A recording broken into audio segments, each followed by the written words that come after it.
जय जगन्नाथ ओडिशा जिके आपनको स्वागत। आज प्रथम प्रश्नटी हेउछि काहा निमंत्रण रे महात्मा गांधी 1921 मसीह प्रथम थर पर ओडिशा आसीथिले। Option A Krishnachandra Gajapati, option B Biju Patnaik, option C Vishwanath Das, option D Gopabandhu दास।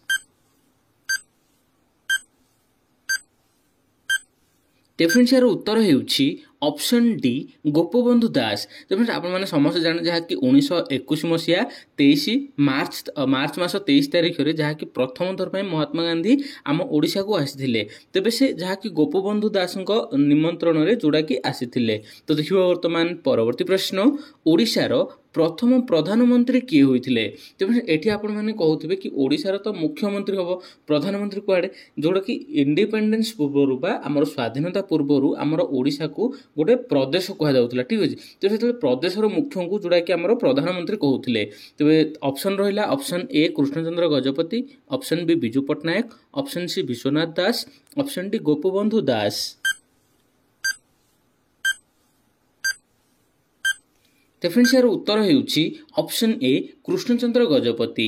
तेमन कृष्णचंद्र गजपति जे कि आम ओडिशार प्रथम प्रधानमंत्री होइथिले, जहा कि एहा 1 एप्रिल 1937 मसीह रे। तो देखिबा वर्तमान परवर्ती प्रश्न, केउ नदी कूल रे कलिंग युद्ध होइथिला।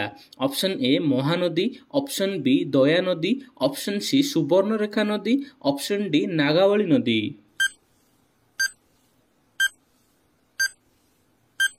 डेफिनेटली यार उत्तर हेउछि ऑप्शन बी दया नदी। दया नदी कूल रे कलिंग युद्ध होइथिला। एडा काहा काहा मध्ये होइथिला, तबे स्टेट ऑफ कलिंग बा आम कलिंग राज्य आउ अशोका। ठीक अछि, तो एही दि जनक भितर होइथिला, जोडे कि अशोका जे कि धर्म चंडाशोकरु धर्माशोक रे परिणत होइथिले।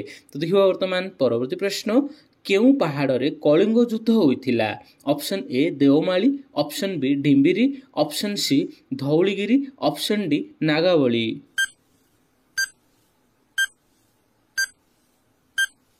डेफिनेटली यार उत्तर हेउछि ऑप्शन सी धौलीगिरी। तेबे धौली पहाड़ निकट रे जहा कि कलिंग युद्ध होइतिला।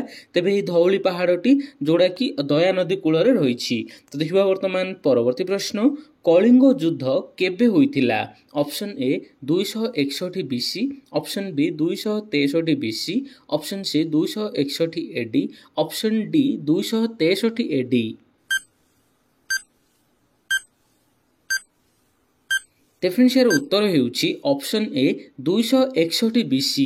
एठी बीसी माने कोन, बिफोर ख्रीस्ट, जे ख्रीस्ट जोड़ा कि हमर यीशु ख्रीस्ट जन्म हेबार पूर्वरु हेइथिला, जोड़ा कि 261 वर्ष पूर्वरु यीशु ख्रीस्ट जन्म हेबार 261 वर्ष पूर्वरु एही युद्धटी होइथिला। तो देखिबा वर्तमान परवर्ती प्रश्न, बालीमेला जलभंडार केउ नदी उपरे अवस्थित। Option A Mahanadi, option B Brahmani नदी, ऑप्शन सी जंक नदी, ऑप्शन डी सिलेरु नदी।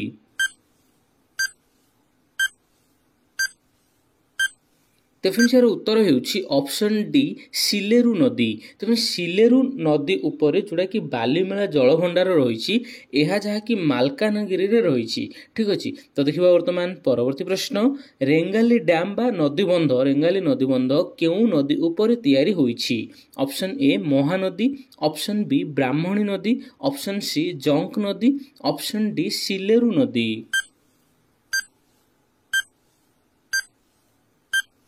डेफिनेटली यार उत्तर हेउछि ऑप्शन बी ब्राह्मणी नदी। तेबे रेंगाली डैम टी जोड़ा कि तयारी करा जायछि ब्राह्मणी नदी उपरे, जहा कि एहा जो रेंगाली डैम टी अनुगुल जिल्ला रे तयारी करा जायछि। तो देखिबा वर्तमान परवर्ती प्रश्न, पाटोरा डैम बा पाटोरा नदीबंध केउ नदी उपरे तयारी होइछि। Option A Mahanadi, option B Brahmani नदी, ऑप्शन सी जंक नदी, ऑप्शन डी सिलेरु नदी। डेफिनेटली यार उत्तर हेउछि ऑप्शन सी जंक नदी। जंक नदी उपरे जोड़ा कि हमर पाटोरा डैम तयारी होइछि, एहा जहा कि नुआपड़ा जिल्ला रे रहिछि। तो देखिबा वर्तमान परवर्ती प्रश्न, पारादीप बंदर केउ जिल्ला रे अवस्थित। Option A Kendrapara, option B Jagatsinghpur, option C Ganjam, option D Khordha.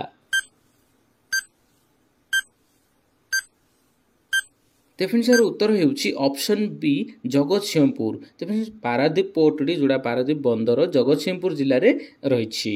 ତ ଦେଖିବା ବର୍ତ୍ତମାନ ପରବର୍ତ୍ତୀ ପ୍ରଶ୍ନ, ଓଡ଼ିଶାର ଦ୍ୱିତୀୟ ବୃହତ୍ତମ ନଦୀର ନାମ କ'ଣ? Option A Subarnarekha, option B Rushikulya, option C Mahanadi, option D Brahmani ନଦୀ। ତେବେ ଏଠି କହି ରଖିବି ପ୍ରଥମ ବୃହତ୍ତମ ଯୋଉଟା ସବୁଠାରୁ ବଡ଼ ନଦୀ ଆମ ରାଜ୍ୟର ମହାନଦୀ ହେବ, କିନ୍ତୁ ଦ୍ୱିତୀୟ ବୃହତ୍ତମ ନଦୀ କୋଉଟା ଆପଣ ଏହି ଭିଡ଼ିଓର କମେଣ୍ଟରେ ଦେବେ। ଭିଡ଼ିଓ ଯଦି ଭଲ ଲାଗେ ତ ଭିଡ଼ିଓକୁ ଲାଇକ୍ କରନ୍ତୁ ଆଉ ଚ୍ୟାନେଲଟିକୁ ସବସ୍କ୍ରାଇବ୍ କରନ୍ତୁ। ଜୟ ଜଗନ୍ନାଥ।